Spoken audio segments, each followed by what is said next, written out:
Hey, just got back from working out. Gosh, do I love working out. Actually, would you mind if I told you the 10 ways that working out can change your life? I'm not actually gonna make that video because we've all seen it. Sorry, 1 second. Just gotta answer this work ping.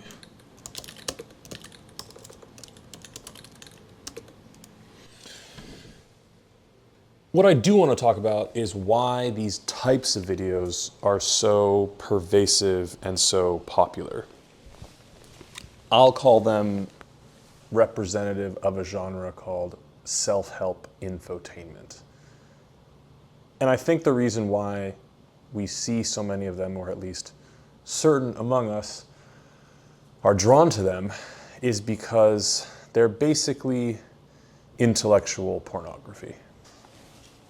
I've consumed hundreds of hours of self-help content. Representative titles from my watch history include 8 Ways to Unfuck Your Life, How I Conquered My Crippling Procrastination in 2 months, 10 Things I Wish I Had Known in My 20s. Why do I watch so many of these videos? One reason is that they're easy, which I think is a good guess for why anyone does anything.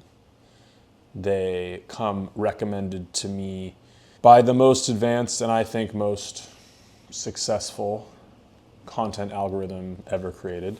Nice job, YouTube. So I don't seek them out. You know, they come to me. But another reason is that they feel good somehow. They kind of feel like the real thing.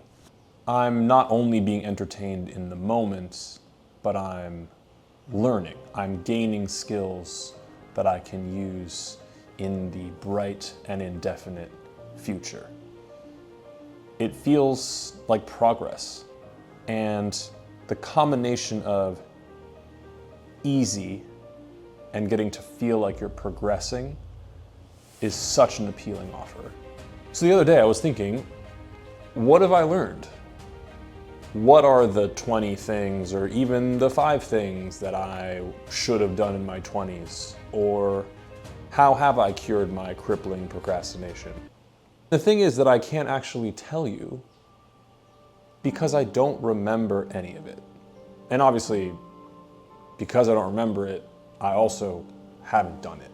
And that, I think, is one of the key issues with self-help infotainment. What is infotainment? Let's talk about the broader category first before we zoom in on self-help.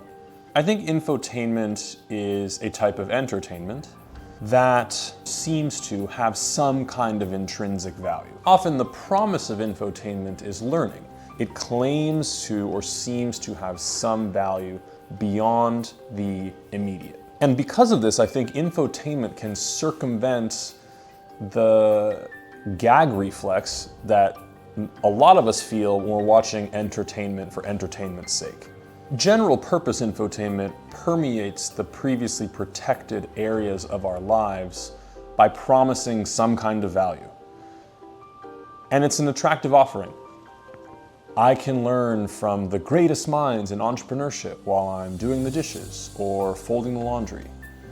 Self-help infotainment goes a step further in promising you tangible or almost tangible personal development benefits. Hey, learn from me, learn from my mistakes, and you can be in the top 1%. It feels good because it kind of feels like the real thing. It kind of feels like progress. It's vicarious. There's a psychological concept that I learned recently called vicarious goal satiation. For self-regulation, regulation of our own behavior, when we achieve or satiate a certain goal, the drive to complete that goal is switched off so that we can then focus on other goals and attend to other things in our lives. Self-help infotainment helps us satisfy our goals of personal development without actually having to do the hard work of personal development. It's intellectual masturbation. after you watch someone describing how they've overcome their procrastination, you, or at least I, feel a little bit closer toward achieving that goal myself. And because that drive is somewhat satiated, it then gets switched off. So the content that is saying it's going to help you get closer and feels like it's helping you get closer to your goal, it's actually making you less likely to do the hard work that you need to do to achieve it. And when something says it's going to do one thing for you and actually does the exact opposite, I think that's something that we need to be very, very careful allowing into our lives. Back to what I've learned from these hundreds of hours of watching this content. I've learned that I probably won't learn the secrets of life from someone who's performing self-awareness on the internet. Because the secrets aren't actually secrets.